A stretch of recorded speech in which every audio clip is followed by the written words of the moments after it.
bem com você que está acompanhando o nosso canal, a sala, o livro? A gente está junto aqui mais uma vez com um convidado especial, como já tivemos outros aqui em outros momentos, o pastor Eliezer Oliveira, que 25 anos nos Estados Unidos. Exato. E a gente morou na mesma região durante um período, região de Maryland, próximo à capital, Washington, D.C., e você está trabalhando ali nos últimos 16 anos, 15 a 16 anos. 16 anos. Capelão no Hospital da Criança. No Hospital Nacional da Criança e na rede hospitalar adventista também, que temos alguns hospitais ali na área, mas em maior número de tempo, maior quantidade de tempo, no Hospital Nacional da Criança, que é bem no coração da cidade. A gente se conheceu 30 anos atrás. Ano passado, já fez 30 anos que a gente se conheceu, 31 esse ano. A gente estudou na mesma época, né? Você estava no ensino médio, eu tinha começado a fazer a faculdade de teologia, depois você ingressou na faculdade de teologia. Seu pai e meu pai estudaram também na mesma época, teologia nos anos 70. Então a gente tem uma história aí, né? Exato. E agora você está abandonando a América para vir para a Europa como missionário, para trabalhar aqui na Bélgica com a gente. Exato. E o pastor Eliezer é brasileiro, cidadão americano, casado com uma brasileira cidadã canadense. Exato. Que está se tornando cidadã americana também. Sim. E portuguesa também. Sim. O que vai acontecer? Ela vai ter 4 nacionalidades? Enquanto deixarem, se estiver nos ajudando, a gente vai acumulando. Quem sabe um dia belga também. Quem sabe. A gente tem conversado bastante, o pastor Eliezer e eu, sobre a realidade dos Estados Unidos, principalmente nos últimos 5 anos, né? 5 anos para cá, o que tem mudado? Porque eu morei lá, vocês sabem, durante 8 anos, morei nos anos 90, de 97 a 2000, depois eu voltei novamente de 2006 a 2011, e foi quando eu me casei, e passei um período ali, depois eu fui ser missionário no Japão e já estou há 10 anos aqui na Bélgica. Então, o que mudou nesse período que eu saí de lá em 2011, começo de 2011, então já tem 13 anos, que eu estou fora dos Estados Unidos, mudou muita coisa, né? Está muito diferente. E o nosso leitor, quem está acompanhando o nosso canal, sabe que a sala revela as sociedades secretas, o que elas estão fazendo no mundo político, social, econômico e religioso. Mostrando na atualidade, hoje em dia, o que está acontecendo, o que eles estão fazendo e qual é a agenda deles para alterar a nossa sociedade, a nossa economia, a nossa política e o mundo religioso também está sendo afetado por eles. Eu fiquei impressionado com os relatos do pastor Eliezer sobre o que está acontecendo nos Estados Unidos, porque a gente não vê isso na mídia, nem no YouTube, a gente não vê uma coisa assim falando a respeito do que mudou, o que está mudando, o que está acontecendo, e a gente sabe que tem uma agenda por trás disso, porque são as organizações políticas, e eu diria as sociedades secretas que estão por trás delas, que têm um objetivo com tudo isso. E a gente quer trazer para vocês vários pontos, e a gente vai mostrar, eu vou mostrar imagens para vocês do que está acontecendo ali e dessa mudança na sociedade nos Estados Unidos. Era um país bom para se morar nos Estados Unidos, quando você chegou lá? Olha, é interessante, né? Quando eu cheguei, eu olhava para as pessoas da igreja que estavam lá há 10 anos e eu imaginava assim, nossa, que 10 anos dos Estados Unidos, né? Que talvez nunca vou chegar a essa marca, mas... Chegou e passou muito. Pois duplicou e meio, né? Mas sempre o que a gente escutou das pessoas da igreja, depois entrando em contato com outros né, ciclos da sociedade, é um país em que te dá oportunidades. Talvez é um slogan dos Estados Unidos, é o país da oportunidade. E realmente eu vejo... De estudo, trabalho... Exato. Melhorar de vida. Exato. Pessoas que chegam lá com objetivo de estudo ou realmente só uma estabilização financeira, ou às vezes os dois acontecem, e realmente eu vi muitas pessoas perseguindo esses alvos e alcançando esses alvos, com determinação, com valores, com princípios, para que as distrações da sociedade americana, que são muitas, não tirassem a pessoa do curso. Então, falando de princípio, os Estados Unidos eu sempre vi como um país de princípios, e princípio religioso, sobretudo cristão. Sim. Eu tomei um choque, não sei se você passou por isso, mas eu tomei um choque saindo do Brasil, quando eu fui para lá, final de 97, como um pastor é respeitado nos Estados Unidos. Oposto a, assim, o que a gente passa no Brasil. Porque no Brasil, o país católico está mudando, mudou muito nesses últimos 30 anos. Mas era um país católico, então o padre é respeitado. No Brasil, o pastor não. Mas eu vi alguém me dizendo isso, né? Que as profissões mais respeitadas nos Estados Unidos, pelo menos na época que eu cheguei lá, eram o político, um policial e um pastor. PPP, político, policial e pastor. São as 3 mais desprezadas no Brasil, que não tem respeito nenhum, político, policial e pastor. Interessante. E eu percebi que nos Estados Unidos, como pastor, eu era muito bem recebido no hospital, conversando com um policial, na rua, no supermercado. Alguém perguntava o que você faz. Porque essa é a primeira pergunta que o americano faz para qualquer um, né? Ele não quer nem saber seu nome, de onde você vem. Parece que assim, a profissão define sua classe social, define seu status, define tudo. Ele sempre pergunta, põe um rótulo. Ah, doutor? Médico? Isso. Então, mas como pastor, mas eu vejo que o mundo religioso americano está mudando, os princípios estão mudando, está ficando para trás. E não tem mais aquele princípio cristão religioso. Esse é um dos pontos que mudou. Economia mudou muito. Sim, sim. E o que mais? A política, nem se fala. Sim.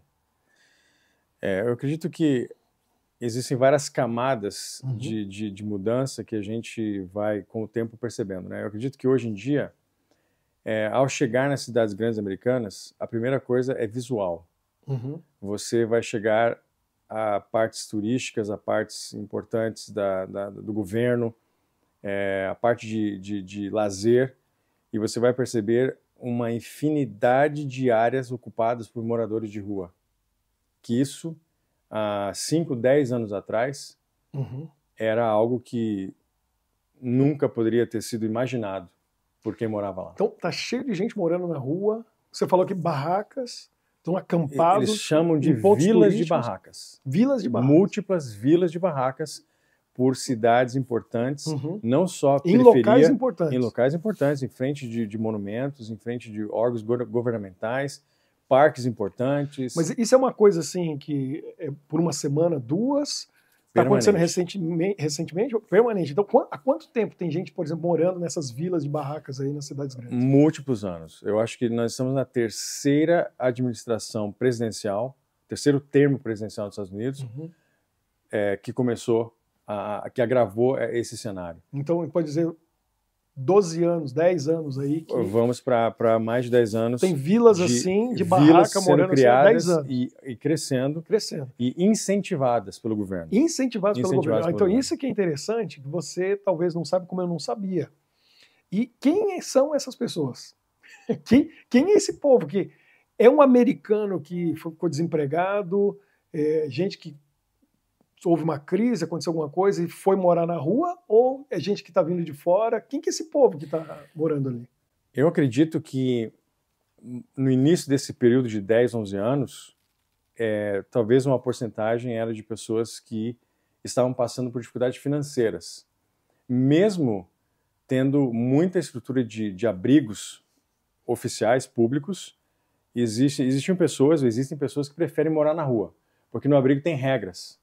Você não pode chegar alcoolizado, você não pode usar drogas, você tem horário para chegar, para sair. Quem está nesse estilo de vida, não dá nem para ir para o abrigo. Pois é, preferiram ficar na rua por uma infinidade de razões, mas eu acredito que a maior delas é a liberdade para o uso de drogas. Então, a maioria dessas pessoas que fazem parte das vilas das barracas, elas estão ali porque, por lei, abrandou-se o controle das drogas. Então, é isso que eu queria entender. E eu tenho certeza que quem está no Brasil ou em tantos outros países acompanhando aí não tem essa noção clara do que aconteceu com a realidade das drogas nos Estados Unidos. Você me falou do nome de uma droga nova, como que chama? São drogas sintéticas que, comparando com as drogas tradicionais, que vêm aí de ervas e sintetização de ervas... Essas é no laboratório. Essas são de laboratório, são uma infinidade delas, assim, de dezenas. Eu acho que talvez eu não conseguiria citar todas elas aqui, mas elas estão ficando populares porque o preço delas caiu ao ponto de estarmos falando de talvez menos de $1 a pílula de um imitador de um remédio para dor, que no caso o efeito é realmente tirar você de de circulação mental, de estado de consciência. E antigamente se gastava aí 30, 40 dólares, talvez, para uma dose de droga que daria para 1, 2 dias. Hoje você tem a mesma dose de drogas suficiente para 2, 3 dias, só que você gasta 5 dólares. E aí virou uma pandemia. Pandemia é algo que as cidades estão enfrentando que nunca nem em filmes de ficção eu vi. Você falou que parece filme de zumbi. Parecem vilas de mortos-vivos. Uhum. Pessoas usando jogadas drogas na calçada, a céu aberto, ali, dezenas de pessoas. Não dá nem para andar na calçada. Olha, é difícil você poder circular pelas calçadas. Você está falando aqui de Portland, uma cidade, as cidades mais bonitas dos Estados Unidos por muitas décadas. Você está falando de São Francisco, você está falando de Los Angeles, Washington, D.C., Nova York, Baltimore, e essa lista ela vai se multiplicando. A partes centrais das cidades tomadas por essas barracas que, na verdade, agora a maioria dos habitantes são usuários de drogas, porque as leis governamentais estão sendo abrandadas para que eles possam viver na rua e usarem drogas livremente como se não fosse crime mais. Não é crime mais. Não é crime.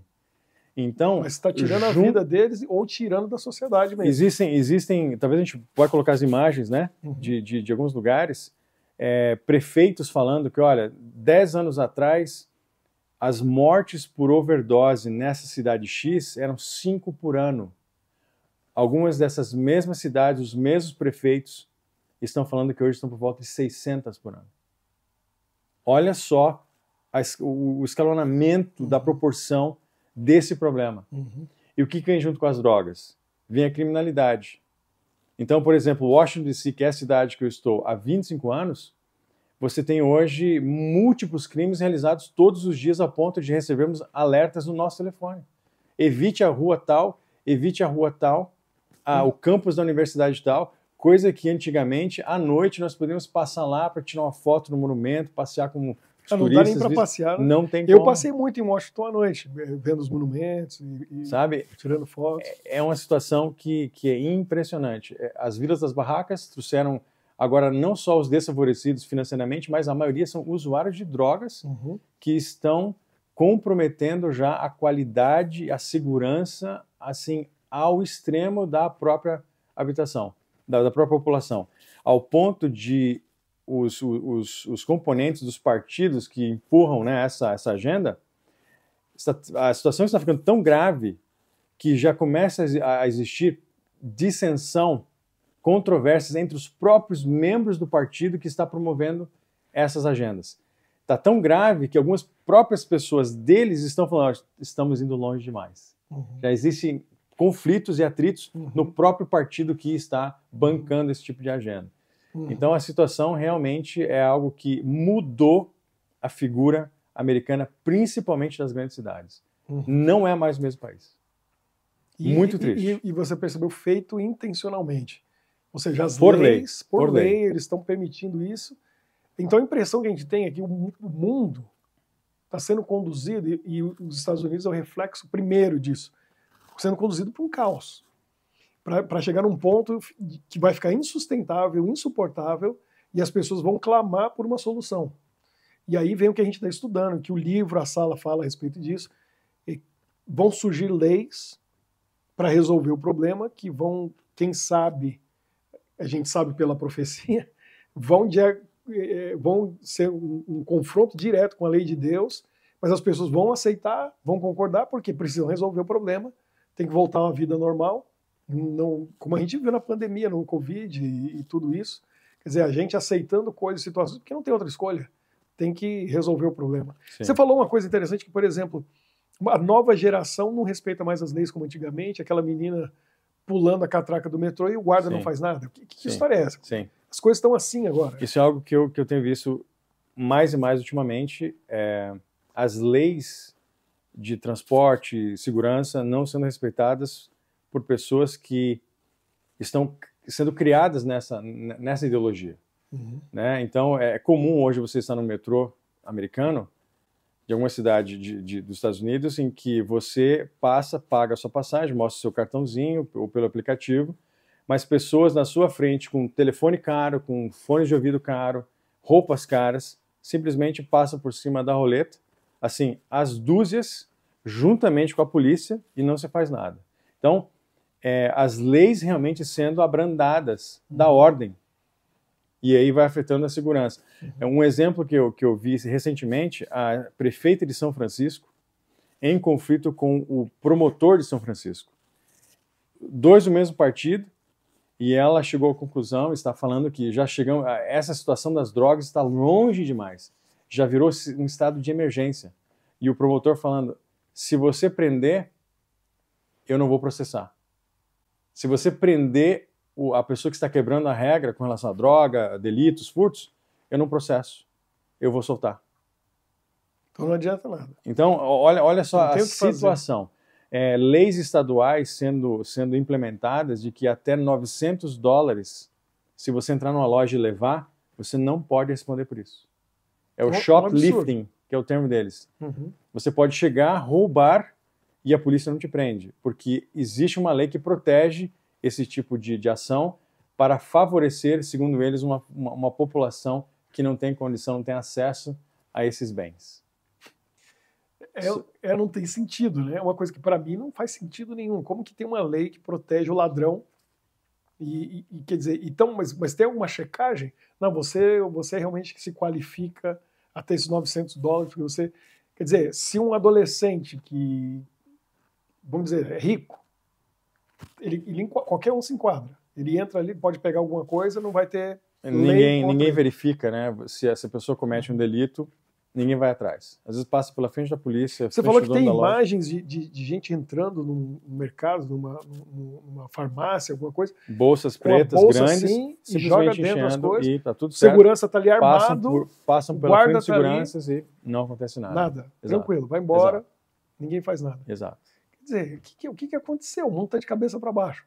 Exato. E você me falou uma coisa que me impressionou, que a entrada de imigrantes ilegais nos Estados Unidos, quer dizer, aquela coisa que o Trump queria fechar o muro, cercar e trancar para não haver, ele tinha alguma razão nesse pensamento, porque hoje não tem muro, está aberto e não tem nem patrulhamento. É algo assim, indescritível, né? Em múltiplos estados dos Estados Unidos se cortou a estrutura financeira, o aporte financeiro da polícia. Então, se a polícia precisava de X número de dinheiro, de dólares, para operar e poder patrulhar e garantir a segurança de tal cidade, muitos prefeitos da situação governamental cortaram esses fundos da polícia, às vezes pela metade. Então, você tem uma situação de aumento da criminalidade e com a diminuição da força da presença policial para controlar a segurança. Então, imagina só, a situação está escalonando, está ficando, né, pior. Agora, a questão da fronteira do sul dos Estados Unidos, existe uma situação que é declarada como a fronteira aberta do sul. A quantidade de guardas patrulhando a fronteira foi diminuída também. Então, hoje passam milhares de pessoas todos os dias, e isso vem acontecendo há muitos anos da situação governamental atual, ao ponto de algumas pessoas, alguns órgãos estimarem no atual termo presidencial, mais de 8 milhões de pessoas já entraram, e esses 8 milhões de pessoas não existe nenhum tipo de informação sobre aonde estão, quem eram, o que estão fazendo e por que chegaram nos Estados Unidos. E uma das razões, talvez... pode ter entrado. Exatamente. Pode ter entrado um pai de família que quer melhorar a vida da família, quer trabalhar. Pode ter entrado alguém que está procurando uma vida de drogas e acesso. Ou alguém trazendo drogas, que é muito... Alguém trazendo drogas. Sim, sim. Ou até um terrorista. Exatamente. Alguém que vem bem mal intencionado. Né? Em décadas passadas, praticamente os únicos que conseguiam raramente passar pelo deserto com muito custo, muitos morriam por causa da situação, eram todos praticamente da América Central, América do Sul. Hoje, esses milhares que estão passando todos os dias, quando são pegos e levados para uma corte ou para um abrigo, estão sendo verificados pessoas da África, da Ásia, do Oriente Médio, porque é comum a informação para o mundo que a fronteira dos Estados Unidos do Sul está aberta. Está tranquilo, pode ir lá que vai entrar. Vai entrar.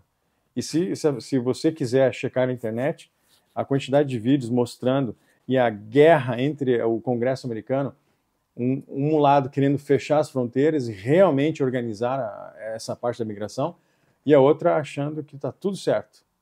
Milhares de pessoas passarem todos os dias, e aí vão para cidades grandes, e muitas delas param aonde? Na Vila das Barracas, e aí vão para o crime, vão para o uso de drogas, vão para o furto. É algo assim indescritível. Então eu classificaria a primeira visão que você tem de troca, de mudança nos Estados Unidos é quando você chega na cidade e se depara com a estrutura. Não são mais cidades normais. São cidades que estão cada vez mais tomadas pelo medo, pela insegurança, pelo uso de drogas e por realmente você não ter mais acesso normal a uma calçada, a um prédio, porque esses moradores de rua, com todas essas características que a gente falou, estão tomando os centros das cidades. E muitos deles são imigrantes ilegais que chegaram no país pela fronteira do sul. Eu acho que eu posso classificar como segunda camada, segunda parte da questão da degradação da sociedade americana, aí seria a parte ideológica que está sendo feita nas escolas. Então, essa é outra coisa que a gente conversou, que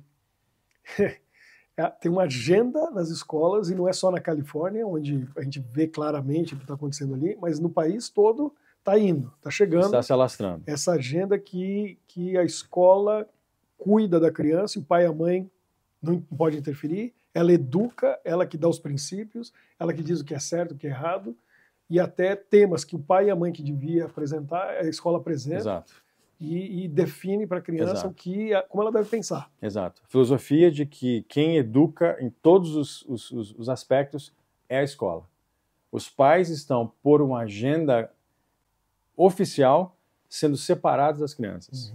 Está sendo ensinado nas escolas que o governo, através da escola, cuida de tudo que tem a ver com a criança, com a educação da criança. Então, cada vez é incentivado a você escutar menos o seu pai e sua mãe. É literalmente uma agenda de colocar em conflito com os valores que você tem na sua casa. Escute o que a escola fala, não escute o que o seu pai e sua mãe falam. Então isso realmente está sendo alastrado, está sendo mais comum a cada e aí o que é mais assustador? O que é essa educação que eles estão recebendo? Por exemplo, o que a escola está ensinando que os pais estão pensando de maneira diferente e não podem ensinar? Vem a agenda... que a gente sabe, a questão homossexual entra aí. A agenda de gênero, né? De híbridos e fluidos, como eles falam lá. Já tem escolas com banheiro neutro, tem escolas também que pode... Existem escolas com banheiro neutro. Com banheiro Várias. Neutro e banheiro único.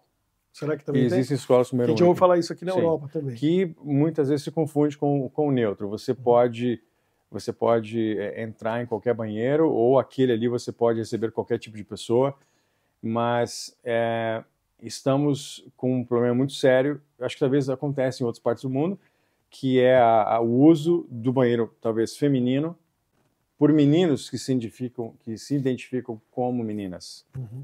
Isso tem sido caso até de polícia, porque está havendo casos de abusos físicos dentro desses banheiros, causados por meninos se identificando como meninas. E por estarem no mesmo espaço, múltiplos casos de abuso físico causado por esses meninos dentro do banheiro das meninas. Isso é para falar uma parte pequenininha dessa ideologia de gênero que está sendo propagada e divulgada não só nas escolas, mas você pode ver nas músicas, nos filmes, na televisão, nas notícias, né? Tudo que eles produzem realmente parece que dá valor ou valida essa ideologia. Né? Isso é uma outra camada da degradação. E o pai e a mãe não pode reclamar, não pode dizer, ele corre risco de ser até preso. Isso é a realidade exata, pontual que você mencionou. Existem leis sendo formuladas, algumas já oficiais em alguns estados, em que se o pai ou a mãe tentam parar o processo de doutrinação ou indoutrinação que a escola está fazendo com a criança, que eles estão percebendo em casa está acontecendo, existem leis que esses pais podem ser processados e presos. Em alguns casos de estados, inclusive outros países como o Canadá, já existem casos de pais presos por tentarem, por exemplo, barrar a decisão de um adolescente de 14 anos de mudança de sexo, física, né? Cirurgia e tudo mais. Então isso é algo que já está acontecendo. Já existem pais presos pelo fato de tentar interferir na educação dos filhos. Quer dizer, a sociedade, as famílias vão ficando sem saída. Não tem o que fazer, porque a lei está contra você. Exato. E aí, qual vai ser a solução? Sair dos Estados Unidos ou morar no campo? Será que tem essa de sair da cidade e fazer homeschool? Porque os Estados Unidos permite legalmente homeschool. Isso é algo que está se tornando muito popular, inclusive. Entre as famílias, claro, que ainda professam e querem realmente implementar uma educação cristã com princípios e valores. Muitas crianças estão se tornando, né, estudantes de casa, os pais passando as matérias para tentar bloquear essa influência que praticamente uma escola pública hoje é inevitável.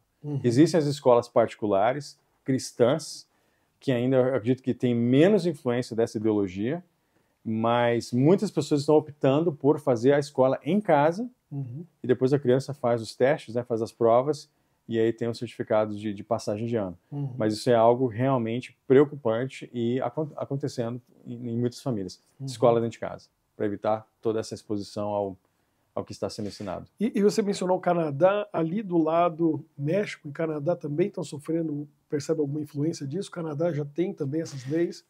Eu acredito que o Canadá seja talvez até mais avançado, mais adiantado na implementação dessas leis. O último termo também do primeiro-ministro tem validado muito essa agenda progressista, né, separando pais das crianças e realmente empurrando uma agenda de educação totalmente aberta, sem princípios que venham a ser considerados bíblicos, mais tradicionais, mais conservadores. Então, acho que o Canadá está na mesma página, ou até mais avançado, até mais pais presos já no Canadá com relação a essa questão das cirurgias, tentarem bloquear a cirurgia dos filhos, de mudança de sexo, essas coisas assim, né?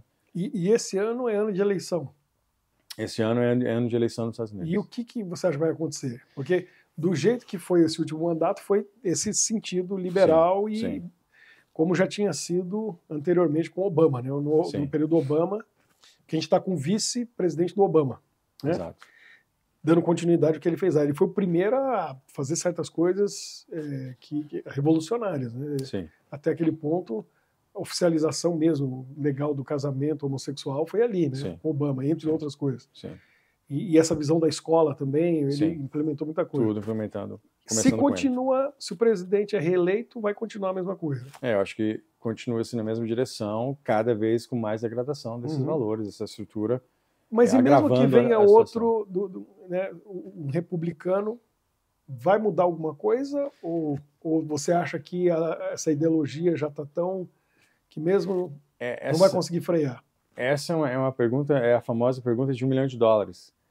Porque talvez um presidente que tenha outro tipo de foco para a sociedade, né, para essas agendas, eu não sei se vai ser suficiente para parar uma degradação que galopa numa velocidade tão alta. Então, realmente, talvez algo será feito ou tentado ser feito para que se estacione essa progressão e talvez, claro, se regrida, né, esses graus de degradação que a gente vê, mas é algo tão alastrado, virou lei já em tantos estados, que realmente vai ser um desafio, talvez, para o novo presidente, se for diferente de outro partido, maior do que o desafio enfrentado pela administração pós-presidente Obama. Então, realmente, é uma pergunta super profunda, que só realmente acontecendo essa troca do governo, para a gente perceber o que poderá ser feito. É como parar um trem em alta velocidade. Exatamente. Não tem como parar. Exatamente. Vai levar muito tempo, vai correr muito longe ainda para conseguir parar. Exatamente. Então a situação está complicada. Tem mais alguma coisa que você notou que mudou nos últimos 5 anos? Você falou que a economia despencou. Você diz o preço da gasolina dobrou. Outras coisas também. Sim, sim. A parte econômica realmente a gente percebe de maneira muito clara. E aí tem muitas correntes que relacionam a razões diferentes, né? Eu não sou economista, mas escutando o que é colocado na mídia, e todas as correntes de mídia, a mídia mais tradicional, mais liberal, a gente percebe que existe uma degradação econômica também, existe uma descida econômica, um momento de piores indicadores da economia, e você pode ver claramente pelo preço, né, que você está pagando na gasolina, no aluguel, na sua alimentação, dentro e fora de casa, nos juros para você comprar um carro, para você comprar uma casa. Isso tem sido realmente um grande diferencial para pior e evidente nesse último mandato. Então, muitas pessoas que talvez iriam falar a favor do presidente vão falar que isso não é uma causa dele, da gestão dele, mas talvez relacionado à pandemia, uma crise mundial, mas muitas pessoas encaram como fruto da agenda americana deste governo com relação às políticas sociais e o alto custo dessas políticas sociais estar refletindo nos indicadores da economia, e aí todos esses elementos que eu mencionei. Mas que se tem um outro custo de vida americano, principalmente nos últimos 4 anos, isso não tenha dúvida. Eu sinto na pele porque a gente tem que passar por esse processo todos os dias ainda. E realmente é um outro país até na questão financeira. Outros pontos, tem algum outro ponto que você viu mudança nesses 25 anos que você está lá, principalmente mais recentemente? Eu acredito que talvez um outro ponto seria menos imigrantes chegando, claro, não dessa maneira maluca de entrar ilegalmente pelo sul, que a gente está, né, experienciando agora. Eu acho que se vê menos pessoas que vêm com um planejamento completo de imigração. Menos pessoas buscando estudo, buscando oportunidade de trabalho nos Estados Unidos. Isso se reflete até nas igrejas. Você vê menos famílias chegando como a gente sempre viu durante muitos anos. A igreja brasileira, igrejas adventistas no geral, ou evangélicos no geral, recebendo famílias novas de outros continentes quase que semanalmente por muitos anos, por aquela busca da oportunidade, né, do estudo, de uma estabilização financeira, que a gente não vê mais. Então, aí a pergunta fica, né? Isso porque a economia já não é tão atraente para que eu venha a tentar um futuro melhor para mim e para minha família, ou já é a estrutura ideológica da sociedade não que quero expor realmente minha família a um país que não tem os princípios, não tem... Exato. Quer dizer, não vai ser bom para minha família, não vai ser bom para meus filhos, não é bom para mim. Então, imagina, 2 exemplos de cada cenário, né?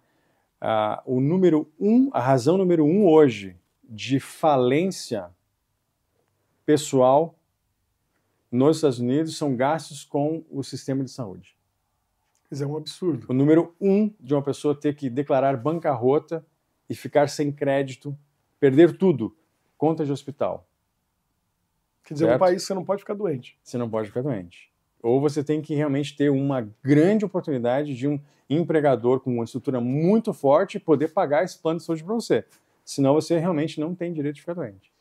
É uma loucura, né? Eu já te contei como é aqui na Bélgica a gente não tem esse medo nem perigo, porque os valores são justos e o governo dá muito incentivo e apoio financeiro.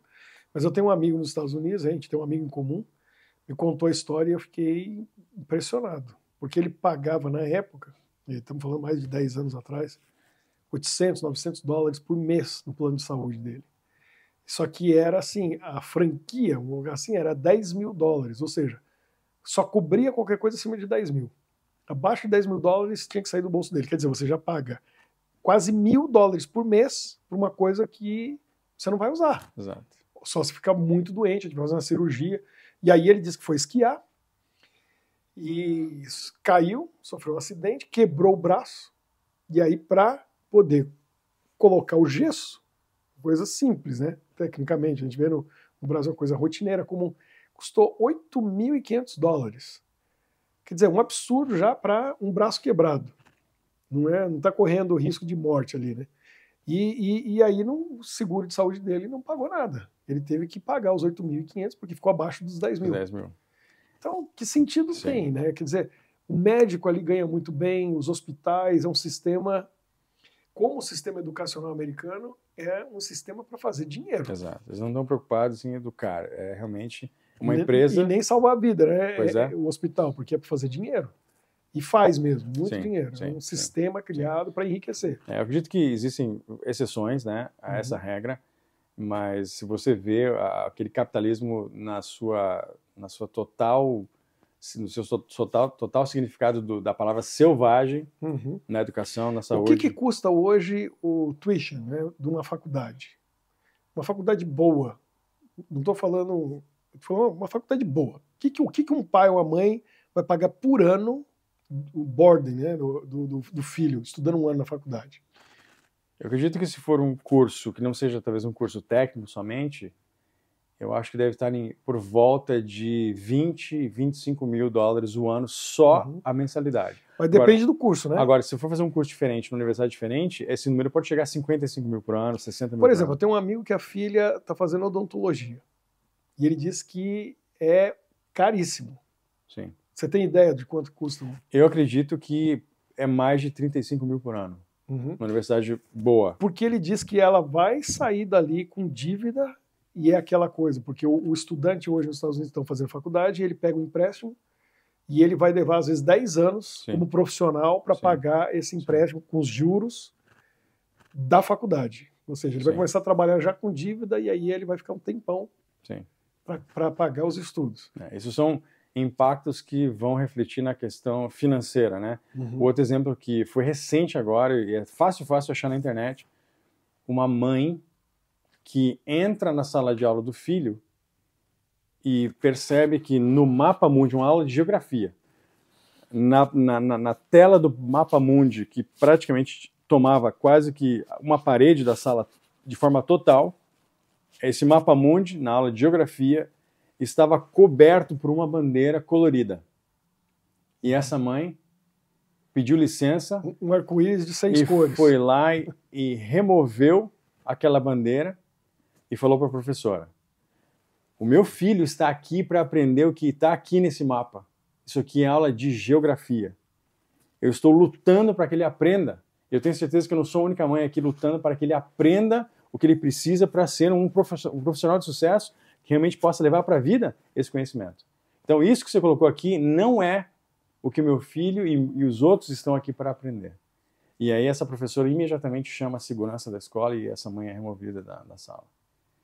Então, são exemplos claros que hoje não se nem tenta nem se esconder ou se camuflar, como às vezes acontecia antigamente. É declarado.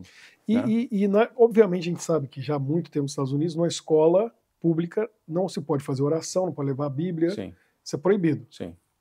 Mas eu estou ouvindo dizer que até em praças ou em alguns lugares públicos a pessoa não pode abrir uma Bíblia e não pode fazer uma oração, porque ela se torna ofensiva aos outros. Sim. É verdade.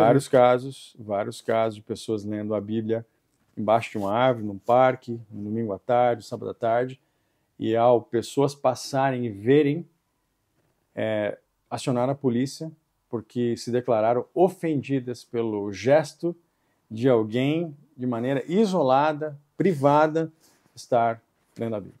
Quer dizer, perseguição religiosa contra cristãos já existe, está acontecendo. De maneira... Você não pode abrir a Bíblia e ler no lugar público. Em um país que se diz protestante muito cristão. Da sua história foi fundada em cima, né, ou baseada nos princípios protestantes de peregrinos que vieram da Europa. Eu ouvi recentemente de uma moça que foi presa no Canadá ou foi nos Estados Unidos porque ela estava orando diante de uma clínica que fazia abortos. Você ouviu essa história? Eu acho que eu vi rapidamente, não tenho detalhes, mas... Era uma moça, uma jovem cristã. Ela estava em frente a uma clínica que fazia abortos e ela foi orar pelas moças que estavam indo ali para cometer aborto. Ela estava ali parada orando. E um policial, alguém denunciou, o policial foi lá conversar com ela foi honesta e falou a verdade. E ela foi levada presa. Quer dizer, nem pensamento. Eu estou aqui quieto, em silêncio, não estou ofendendo ninguém, não estou falando com ninguém. Eu estou em pensamento, quer dizer, eu não posso nem pensar. Porque levou ela, porque ela é proibida de publicamente fazer uma oração com essa intenção num local como esse. Quer dizer, se as pessoas que conhecem profecias não estão percebendo o que está acontecendo e não estão entendendo em que momento a gente está, é porque a pessoa não leu nada da Bíblia, não está percebendo, não está acompanhando a notícia, não está vendo. Porque os sinais da volta de Jesus, tudo que ele falou, está aí, está acontecendo. E a gente está vivendo essa realidade Parece uma utopia, né? Quem podia imaginar que o mundo ia chegar nesse ponto? Ainda mais um país da liberdade, da oportunidade, e um país onde recebeu ateus, muçulmanos, budistas, hindus, judeus, mas cheio de judeus, e um país cristão, onde tem a liberdade e tem tantas igrejas ainda, e tantos líderes religiosos do cristianismo, mas cadê? O que está acontecendo? Quer dizer, alguma coisa mudou nesses últimos anos e a tendência é piorar. Muita coisa mudou. Sim. E a tendência é piorar. Então tá aí. Aquilo que esse livro tenta trazer de uma aparente ficção, mostrando como o mundo está sendo manipulado e conduzido para esse fim, é realidade. Tá aí. Claramente. Está acontecendo claramente. Nitidamente. Eu comecei a escrever esse livro em 2011 e tudo que eu coloquei ali era já imaginando, olha, isso vai acontecer. E ele foi publicado em 2015. E agora a gente está em 2024 e está acontecendo pior do que eu descrevi ali e imaginei que pudesse acontecer. Ou seja, é a realidade que nós vivemos hoje, a gente tem que estar preparado. Sim, esse é o grande ponto. Estamos preparados. Muito bem, é isso. Eu espero que você continue acompanhando o canal, leia a Sala, dê de presente, Além da Sala, que traz mais detalhes e fala a respeito desses pontos e como que o nosso mundo está caminhando para uma unidade financeira, social, política e religiosa, mas não é de acordo com a Bíblia. Essa unidade mundial, de paz mundial, não é de acordo com a lei de Deus. Sim. E está levando o mundo a uma degradação rápida, principalmente dessa nova geração, né? O milenial, quem nasceu do ano 2000 para cá, eles cresceram já com uma outra visão. É assustador, né? Quem nasceu no ano 2000 já está com 24 anos de idade esse ano. E eles nasceram num mundo completamente diferente da gente aí, que já estamos com mais de 40, eu já com 50. Então, que mudança aconteceu nesses últimos 50 anos. E o mundo vai piorar. Então a gente precisa se preparar, precisa ter o conhecimento e compartilhar com os outros. Que Deus abençoe você, pastor Eliezer, sua esposa Sabrina, Amém. Na missão de vocês, que vocês decidiram ajudar outros a verem tudo isso, entenderem tudo isso e fazerem parte de um grupo de pessoas que tem a Bíblia em primeiro lugar e que buscam a Deus para poder estar pronto para o pior que ainda está por vir. Né? Exato. Porque não tem nada tão ruim que não possa piorar. E pior é isso. E só Jesus tem a solução. Amém. Só a volta dele é que vai pôr um ponto final nisso. Então, muito obrigado por esse tempo, por esses minutos aqui para a gente. Deus te abençoe também. Obrigado. Seu ministério. Para a gente poder aprender essas coisas que muita gente não faz nem ideia. Eu não sabia que essa era a realidade, porque eu só voltei ano passado para passar rapidinho lá nos Estados Unidos, depois desses anos todos fora de lá, e não sabia o que estava acontecendo ali dentro. Obrigado por compartilhar com a gente. Privilégio meu. Um abraço para vocês também. Fiquem com Deus e nos vemos no próximo vídeo.